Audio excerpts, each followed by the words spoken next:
নমস্কার দর্শক বন্ধুরা, এক্সট্রা টাইম বাংলায় আপনাদের আরও একবার স্বাগত। আমি রৌনক, আমার সাথে রয়েছেন সাইফদা। এবং যেমনটা জানেন, গরমের মধ্যে হঠাৎ করেই বৃষ্টি এবং বর্ষার জলে পুকুর নদী সব ভরে যাচ্ছে এবং যারা জেলে, যারা মাছ ধরেন, তারা কিন্তু ছিপ ফেলছেন। ছিপ না, জাল ফেলছেন। জালই ফেলছেন। ও আচ্ছা।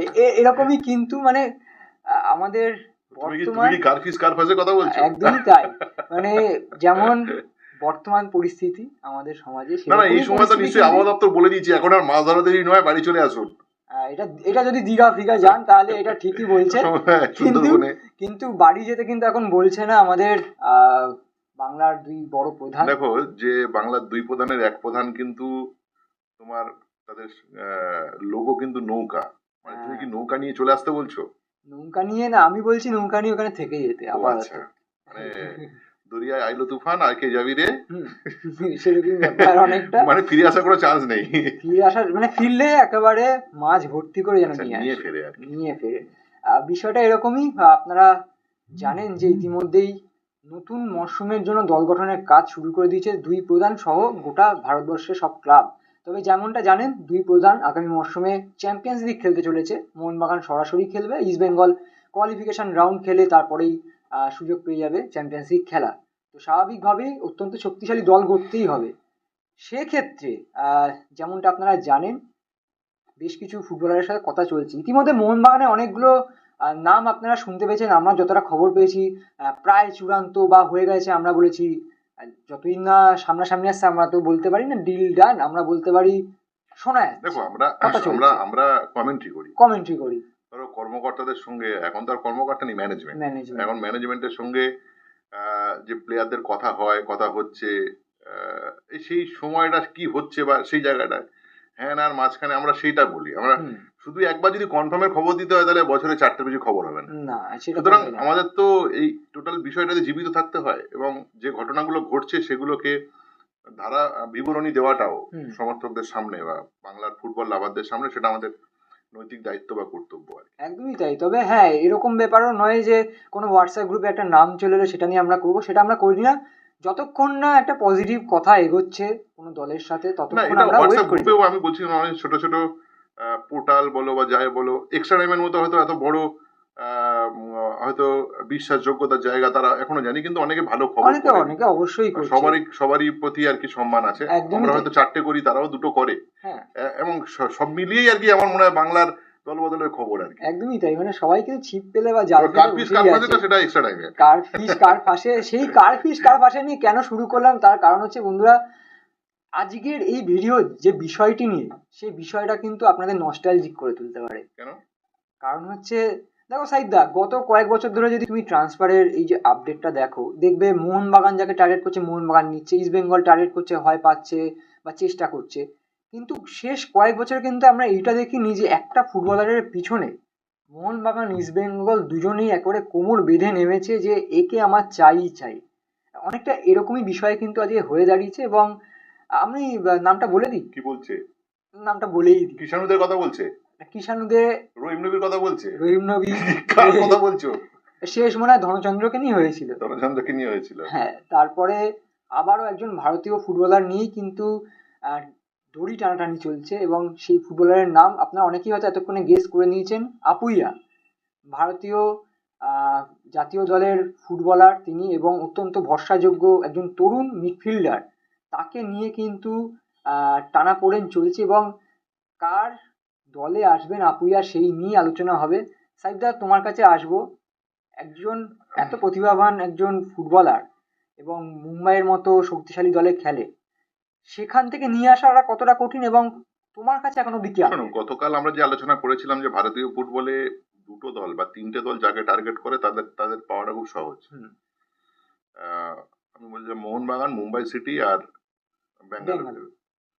এখন কথা হচ্ছে সে ক্ষমতা বলে হোক বা জাতীয় দলে খেলানো হোক বা অর্থনৈতিক কারণ হোক, এই 3টে দলের সবসময় অ্যাডভান্টেজ থাকে, আছে আর কি। গত কয়েক বছরে যদি দল বদল দেখো, আমি এই জায়গাতে গতকাল আলোচনা করেছিলাম, সেটা আমরা আসছি না, কিন্তু মুম্বাই সিটি থেকে ফুটবলার তুলে নিয়ে আসা, এবছরে দেখতে পাচ্ছি যে অনেকগুলো রিউমার যেগুলো আসছে, ব্যাঙ্গালোরের রাস্তা তারা ধরেছে, অনেক ফুটবলার আছেন যারা এবছরে কাপ দিয়েছে গুরুত্বপূর্ণ ফুটবলার, তেমন তালিকা রয়েছে। মোহনবাগান ইতিপূর্বে হুগো বুমস জাস্ট আগের মরশুমে আইএসএল এর বেস্ট প্লেয়ার হয়েছে, পরের মরশুমে মুম্বাই থেকে মোহনবাগানে যোগ দিয়েছেন। কিন্তু তারপর কিন্তু মুম্বাই থেকে মোহনবাগানে তেমন কিছু ঘটেনি আর কি। তো এটা যদি ঘটে তো একটা বিগ নিউজ। তবে আমি আপনাদের এটা বলি যে রৌনক যেভাবে শুরু করেছে, এই জায়গাটাই রয়েছে আপুইয়ার এই বিষয়টা, যে আপুইয়া তুমি কার। মুম্বাইয়ের তো রয়েছে এখনো খাতায় কলমে, আসলে তুমি বলো তুমি ইস্ট বেঙ্গলে না মোহনবাগান, এই জায়গাতে রয়েছে। কেননা ইস্ট বেঙ্গল একটা বিগ সাইন করার চেষ্টা অবশ্যই করছে, এবং তার সঙ্গে আমরা গতকাল যে আলোচনা করেছিলাম সেটা সম্পূর্ণ সত্যি। সেটা হচ্ছে তারা ইয়াং ট্যালেন্টদের একটা হাব তারা নিয়ে ফুটবল খেলবে। আপুইয়া প্রতিষ্ঠিত হলেও ইয়াং ট্যালেন্ট, আপুইয়ার অনেকটা ফুটবল লাইফ তার মধ্যে পড়ে রয়েছে, সেটা একটা ইনভেস্টমেন্ট, সেটা ইস্ট বেঙ্গল চাইছে। কিন্তু কথা হচ্ছে এই চাওয়াটার মধ্যে সবচেয়ে বড় বাধা হয়ে এখন দাঁড়িয়েছে কিন্তু মোহনবাগান, কারণ তাদের টাকার অভাব নেই। এবং মোহনবাগানের ফ্র্যাঞ্চাইজি মালিকানা বদলালেও তাদের চরিত্রের কোনো বদল ঘটেনি। টুটুবাবু যখন মনে করতেন বা ধীরেনবাবু যখন মনে করতেন কোনো প্লেয়ারকে তার জার্সি পরাতে হবে এবং আগের মরশুমে অমুক দলে অমুক ফুটবলার ভালো খেলেছে নিয়ে আসতে হবে, এটা একটা মোহনবাগান উচিত মানসিকতা, এটা একটা রিয়েল মাদ্রিদ সুলভ মানসিকতা। এবং সেই মানসিকতাটা এখনো পর্যন্ত মোহনবাগানের আছে। এখন মোহনবাগান যখন এই থাবাটা বাড়িয়েছে, সেই থাবাতে ইস্ট বেঙ্গল কি করবে? একটা ফুটবলারের দাম যদি হয়ে যায় 2 কোটি বা 3 কোটি, সেই দামটা যদি 2 কোটি বা 3 কোটি চলে যেতে পারে যদি মোহনবাগান সেখানে হাত বাড়ায়, সেক্ষেত্রে ইস্ট বেঙ্গল একটু বাজেটের অভাবে ঢুকছে যারা, তারা কতটা অল আউট যাবে, এই বিষয়টা অবশ্যই নির্ভর করবে অন্তত আপুইয়ার সাইনিং এর বিষয়। এবারে তুমি যদি আমাকে জিজ্ঞেস করো সাইডটা কোন দিকে পাল্লা ভারী, জিজ্ঞেস করো। মানে এটা তো তোমার বললে যে মানে আপডেটটা কি, একদম লেটেস্ট আপডেটটা কি? লেটেস্ট আপডেট দুই প্রধানের মধ্যে টানাটানি। তো পাল্লা ভারী তো হবেই, একটু হলেও মোহনবাগানের, একটু হলেও মোহনবাগানের। এবং মোহনবাগানের হওয়ার কারণ আছে, সেটা হচ্ছে জিকসান সিং বলে একটা খবর আমরা কয়েকদিন আগে করেছিলাম, অন্য জায়গাতে দেখেছেন, এক্সট্রা টাইমও দেখেছেন। জিকসান নিয়ে কিন্তু মোহনবাগান অনেক পরিমাণে কথা এগিয়ে গেছিল, এবং যদি আপুইয়াকে মোহনবাগান না তুলতে পারে তাহলে জিকসানকে সই করাবে।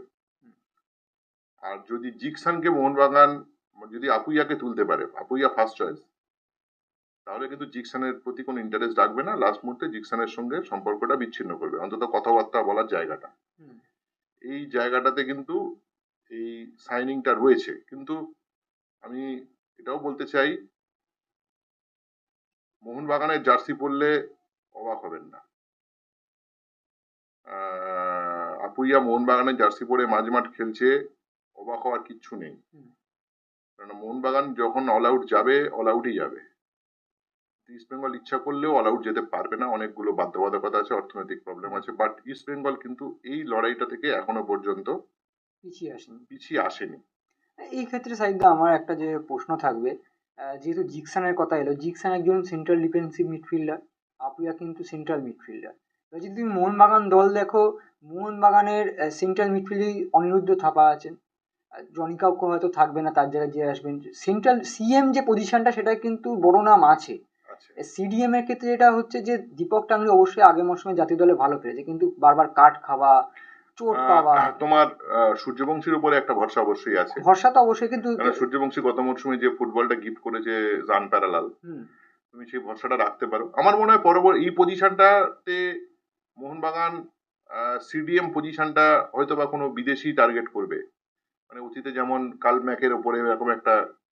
এবং এই বছরে তুমি যদি মোহনবাগানের খেলাটা দেখো, মানে ফার্স্ট চয়েসের কথা বলছি, প্ল্যানের কথা বলছি, দীপক টাংরি টিমে থাকলে প্ল্যান বি তে ব্যবহার হারামেশাই হবেন, ওনাকে তুমি বেঞ্চে পুরো বসিয়ে রেখে লাইফ শেষ করে দিতে পারবে না, কেন ওর মানে ফাইটিং টেন্ডেন্সি আছে, ডিফেন্সিভ কোয়ালিটি আছে, ডিস্ট্রাকশন কোয়ালিটি ডিস্ট্রাকশন আছে। কোয়ালিটি আছে। তোমার এই জায়গাতে মোহনবাগানের যে ডিফেন্সের ওপরে যে ক্রমাগত প্রেসার হয়েছে এবং যার ফলে 3 ব্যাক অথবা 4 ব্যাক যখন তারা খেলেছে নাভিশ্বাস উঠেছে হুম, খুব ম্যাচগুলোতে।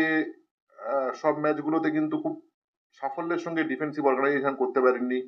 ইভেন আমরা যাকে ডিফেন্সিভ কোচ বলি সেই হাওয়াস। হাওয়াস, মানে যারা অন্তত ডিফেন্সিভ কোচ বলবো না, ডিফেন্সিভ অর্গানাইজেশন ইজ গুড। হুম, মানে ডিফেন্সিভ অর্গানাইজেশনে যেভাবে ফাঁক ফোকরগুলোকে বন্ধ করতে হয় তার কাছে সেই সমস্ত সিস্টেম তিনি জানেন, তাও তিনি পারেননি। হুম, পারেননি একটা বড় কারণ তার সিডিএম এর কিন্তু হাতে অপশন কম ছিল। হাতে অপশন মানে দুটো প্লেয়ার না, দুটো প্লেয়ার তাদের ছিল, কিন্তু যে প্লেয়াররা ছিল সেই প্লেয়ারদের পায়ে সেই ডিপার্টমেন্টাল স্ট্রেংথ ছিল না। যে ডিপার্টমেন্টগুলো দিয়ে ওই স্ক্রিনিং গুলো করা যায় বা নেগেটিভ ট্রানজিশনে স্পিড মেনটেন করে ডিফেন্সিভ হোলগুলোকে পূরণ করা যায়, সেগুলো কিন্তু হয়নি। আমি একটু গভীর কথা বলছি এই জায়গাটায় অন্তত। আহ, সেই জায়গাটা নিশ্চয়ই মোহনবাগান ভাববে এখন। আহ, হাবাস থাকবেন কি থাকবেন না সেগুলো পরের বিষয়। হুম, হাবাস প্রায় থাকবেন না সেটা আমরা আগেও বলেছি। হয়তো বা হাবাস টিডি থাকবেন, নতুন কোনো হুম, কোচ আসবেন, লোবেরা হয়তো নয়, বা সেটা আলোচনার বিষয় না, না, আমরা ওই একদমই না। বিষয়ে পরে আলোচনা করব। আহ, কারণ ওটা আমাদের কাছে এই মুহূর্তে আপডেট নেই। তো হাবাস থাকবেন না এই বিষয়টা অনেকটা নিশ্চিত হয়ে গেছে, মানে বয়সজনিত কারণে। হাবাসের বয়স হয়তো 67-68, কিন্তু শারীরিক শারীরিক। কন্ডিশনটা অনেক খারাপ জায়গায় চলে যাচ্ছে। Is a good enough coach, সে বিষয়ে তো কোনো সন্দেহ নেই। কিন্তু কথা হচ্ছে টিডি থাকলে একরকম হবে, বেঞ্চে বসলে আর রকম হবে। তিনি টিডি ছিলেন কিন্তু দলটা নিজের মতো করে বানাতে পারেননি, দলটা ফেরান্ডোর মতো হুম, বানিয়েছিলেন। এবং সেই কারণেই সেই দলটা নিয়ে তিনি একটা ফিলোজফি সেট করে ফুটবল খেলেছেন, চ্যাম্পিয়ন হয়েছেন, শিল্ড জিতেছে, সব ঠিক আছে, কিন্তু কথা হচ্ছে ডিফেন্সিভ অর্গানাইজেশনটা নিয়ে তো চিন্তা রয়েছে। হুম, সিডিএম পজিশনে করা তুমি বলছো। আর আপুইয়া হচ্ছে সেন্ট্রাল মিডফিল্ডার, রেয়ার কালেকশন, যেটা ভারতীয় ফুটবলে ইমিডিয়েট সময় অধিকাংশ দলে বিদেশিরা কন্ট্রোল করে। হুম, বিদেশিরা যে জায়গাটা কন্ট্রোল করে খুব একটা ইম্পর্টেন্ট পার্ট, একেবারে মেরুদণ্ডের মাঝখানের হাড়ের মতো আর কি। সেই জায়গাটা আপুইয়া, তুমি ফাইনালে যে খেলাটা আপুইয়া খেলেছে, যদি মোহনবাগান হেরে থাকে আপুইয়ার কাছে হেরেছে। হুম, Apuia man of the match ছিল ট্রফি ফাইনালে, আইএসএল ট্রফি ফাইনালে। এখন কথা হচ্ছে মোহনবাগান যার কাছে হারবে মোহনবাগান তো তাকেই টার্গেট করবে। এটা তো মোহনবাগানও চিত মানসিকতা, এটা তো আমরা অতীতেও দেখেছি। দেশের সেরা দলটা করতে। দেশের সেরা দলকে তো এটা করতেই হবে। হুম, মোহনবাগান তো দেশের সেরা শুধুমাত্র চ্যাম্পিয়নশিপের জন্য নয়, তার অর্থনৈতিকভাবে স্ট্রেংথ, তাদের জাতীয় দলে অন্তর্ভুক্তি, তাদের সমর্থকদের মাঠে আসা, সমস্ত বিষয় দে আর দ্য আনপ্যারালাল।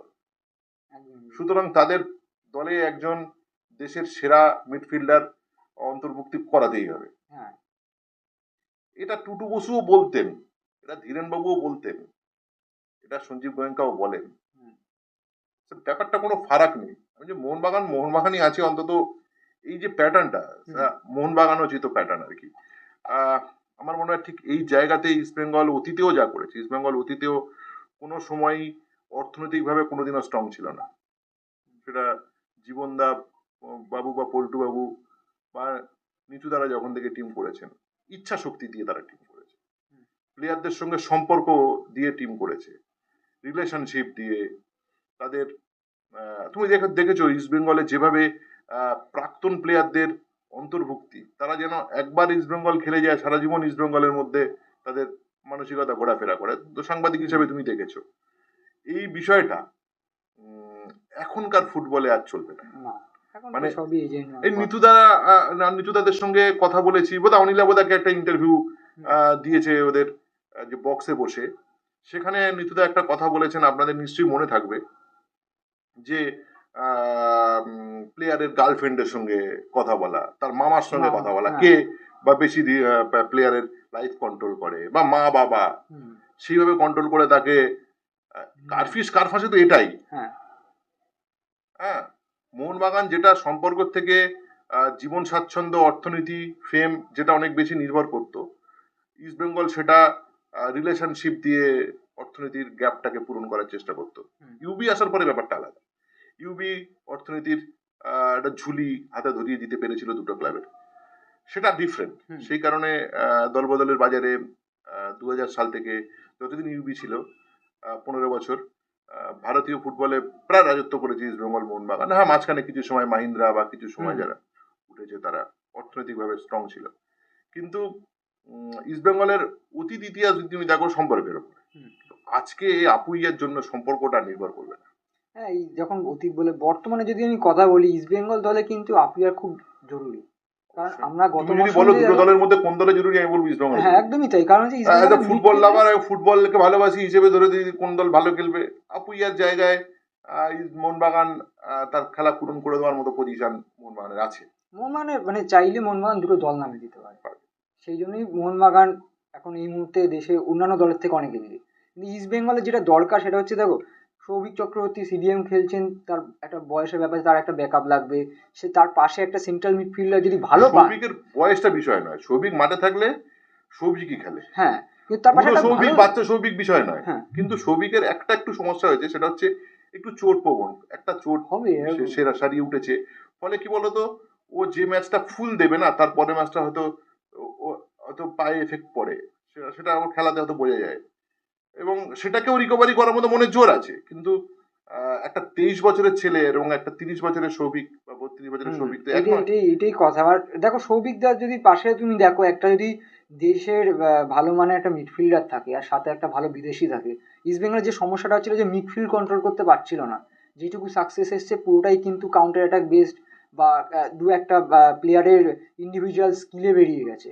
সেক্ষেত্রে যদি লং সাকসেস, দেখো সুপার কাপে সাকসেসটা এরকমভাবেই এসছে, কিন্তু যদি তুমি আইএসএল এ দেখো যে টপ সিক্স কেন হলো না, কারণ মিডফিল্ডে সুপার কাপের কন্ট্রোলটা নেই। সাকসেসটা ঠিক আছে, ওর ভারতবর্ষের সমস্ত টিমগুলোর দেশি ফুটবলাররা বেরিয়ে গিয়ে তারা আমি ওই খেলছে ওই সেই ওই সময়। অ্যাসপেক্টটা আমি বাদ ওই দিচ্ছি। জায়গাটা আমি সুপার কাপটা নিয়ে আমি ওই অ্যাসপেক্টটা বাদ দিচ্ছি। আমি বলতে চাইছি যে এটা লং টার্ম যদি সাকসেস দরকার হয়, সেক্ষেত্রে কিন্তু বরং মিডফিল্ড খুব ডুরান্টের গুরুত্বপূর্ণ। সাকসেসটা আমার ইস্ট বেঙ্গলে অনেক বেশি হ্যাঁ, ক্যাচি অবশ্যই। মনে হয়েছে, কারণ সব টিম তাদের ফুল স্ট্যান্ড নিয়েছিল, হ্যাঁ, যদিও প্রি সিজনের সময়, কিন্তু সেটা একটা ব্যাপার ছিল। হ্যাঁ, তুমি কোনটা বলছিলে? আমি বলছি আইএসএল এর যে টপ সিক্স বা আইএসএল এর গোটা মরশুম, মানে একটা লং টার্ম যদি একটা সাকসেস বা প্রসেসের দরকার হয়, তখন কিন্তু মিডফিল্ড তোমার স্ট্রং লাগবেই।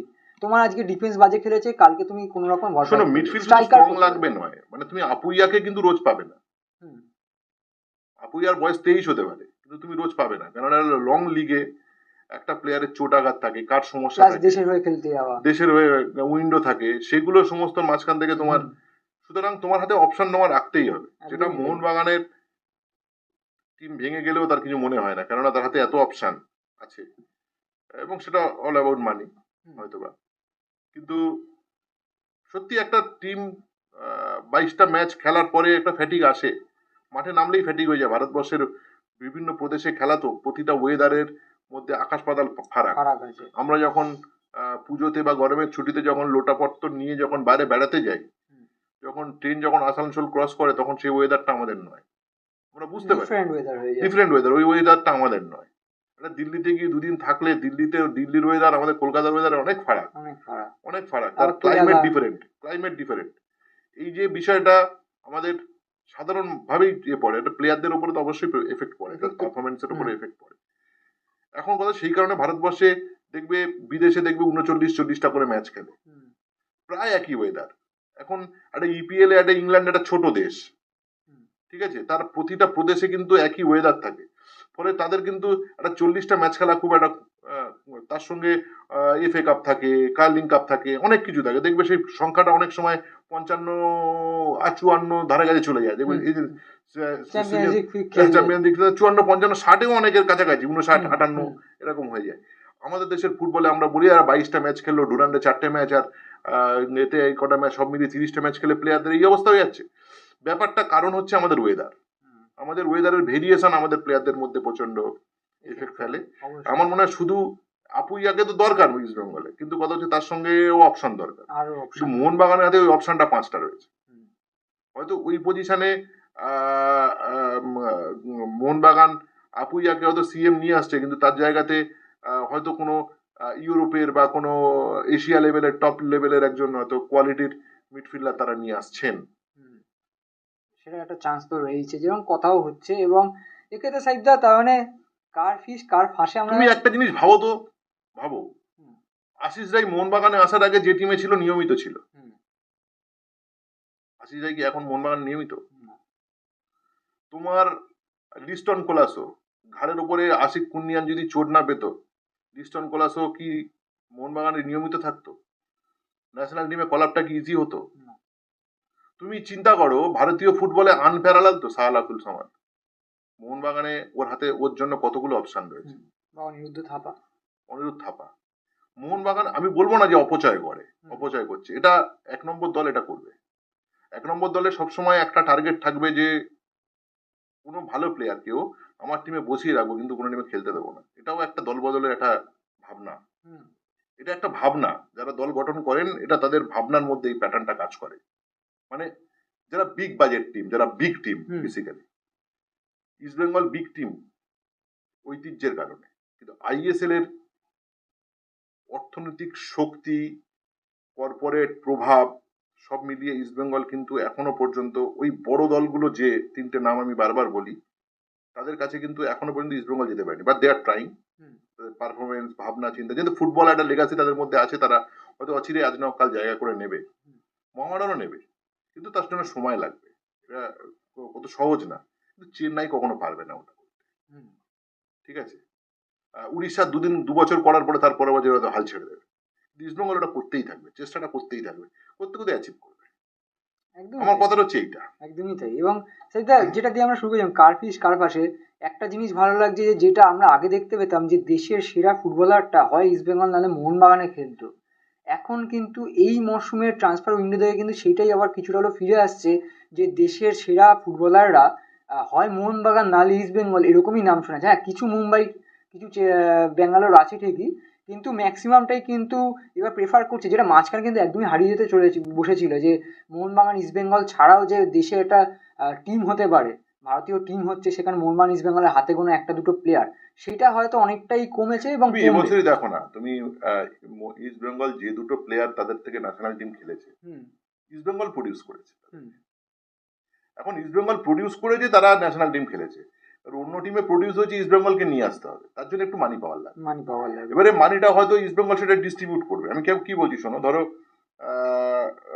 ইউথ ডেভেলপমেন্টের হয়তো 4টে প্লেয়ার থাকলো, আমি একটা বা দুটো high quality high resolution player আমি হয়তো পিক করলাম। একজন দুজনের জন্য আমি বাজেটটা আমি একটু মানে ফ্লেক্সিবল রাখলাম। একদম দুজন মানে নাম নয়, পজিশন।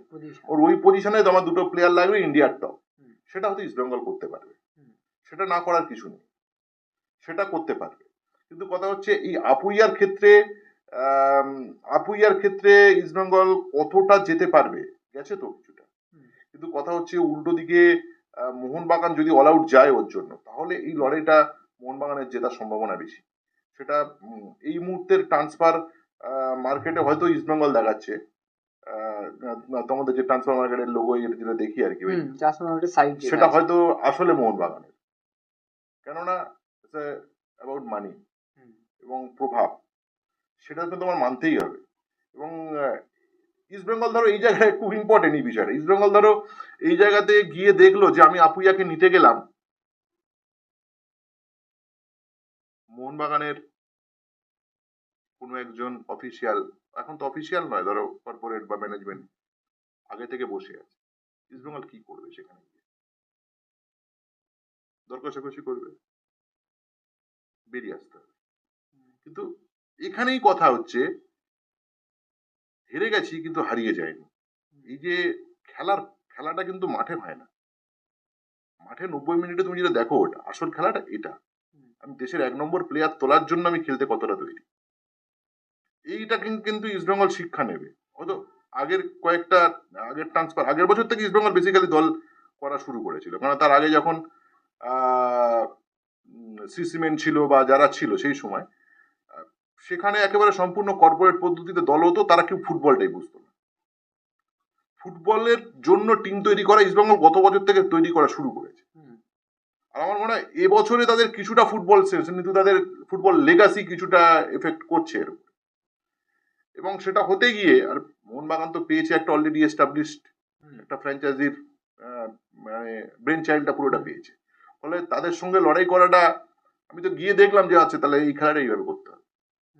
তাহলে করতে খেলাটা হচ্ছে এজেন্টদের সঙ্গে কি হচ্ছে, এই ব্যাপারটা তো ইস্টবেঙ্গল, এইটা যদি আপুইয়াকে তুলতে পারে তো একটা খেলায় জিতবে, অথবা আপুইয়াকে তুলতে না পারলেও একটা খেলা তারা শিখবে যে কি করে আপুইয়াদের মতো প্লেয়ারদেরকে তোলা যায়। হুম। সামাদ যখন ওপেন হবে আমি সামাদকে কিভাবে তুলবো, সেটা তার জন্য অবশ্যই একটা ক্যারি করবে। এখন ইস্ট বেঙ্গল থেকে ন্যাশনাল টিম খেলা যায় না এটা তো আর বলা যাবে না, কারণ দুটো প্লেয়ার তো খেলে, দুটো player খেলে। খেলেছে তো, হুম। লালচুংডুঙ্গা খেলেছে, নাওরেম নাওরেম খেলেছে। খেলেছে। আমি কিন্তু অনেক ডিটেল আলোচনা করছি, হুম।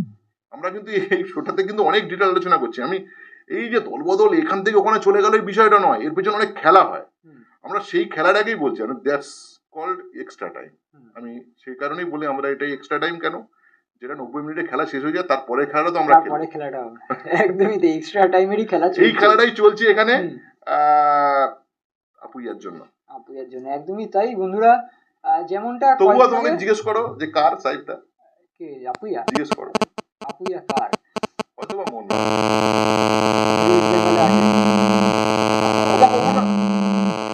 বাট আমি বুঝবো যে ইস্ট বেঙ্গল এই খেলাটা শিখে গেছে।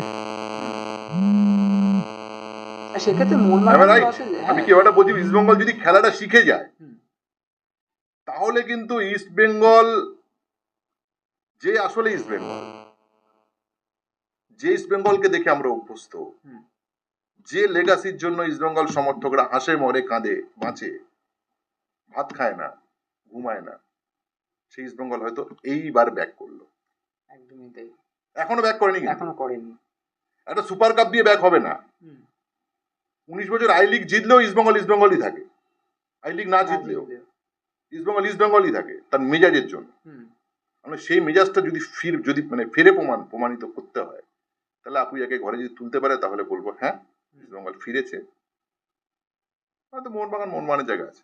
হ্যাঁ সে তো আছে, এবং মোহনবাগানের আরেকটা ভালো অপশন হচ্ছে যে দেশের আরেকটা ভালো ফুটবলার তার হাতে রয়েছে। এখানে আবার মোহনবাগান হ্যাঁ, তা এগিয়ে, তো যে আপুইয়া না হলেও জিকসান আমার হাতে রয়েছে এবং দেশের একটা ভালো ফুটবলার আমি নেব। তো আপুইয়া কার সেটা আপনারা এবার কমেন্ট বক্সে জানান। আপুইয়া তুমি তুমি কার? কার আপনারা জানাবেন যে আপুইয়া কার, এবং আপনাদের দলে আপুইয়া কতটা ইম্পর্টেন্ট অবশ্যই কমেন্ট বক্সে জানাবেন। এবং ভিডিওটি ভালো লাগলে অবশ্যই এটা ভালো লাগবে। আমার এরকমও মনে তো হতে হয় পারে অনেকদিন পর- মুম্বাই বললো যে আমি কারোর দেবো না, এটাও হতে পারে, ওটা হতে পারে। হতেই পারে।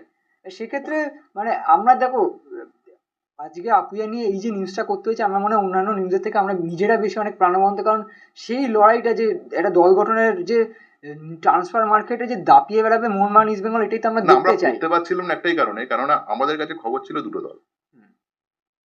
ঠিক আছে, এবং আমরা অনেকে দেখবেন যে হয়তো ইস্ট বেঙ্গল বলে দিয়েছে যে কথা হচ্ছে ব্যাপারটা দুটো দল, এবং তার পেছনে যে ব্যাকগ্রাউন্ড পলিটিক্সটা আছে হুম।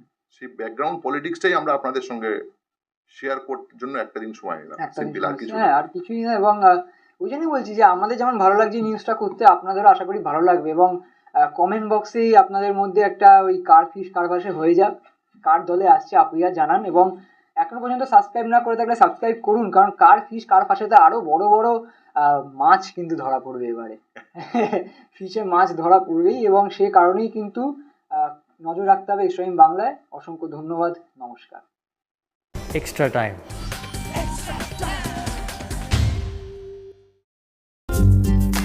লেটেস্ট নিউজ আর এক্সক্লুসিভ ভিডিওর সঙ্গে আপডেট থাকতে এখনই সাবস্ক্রাইব করুন আমাদের ইউটিউব চ্যানেল। বেল আইকনে ক্লিক করতে ভুলবেন না যেন।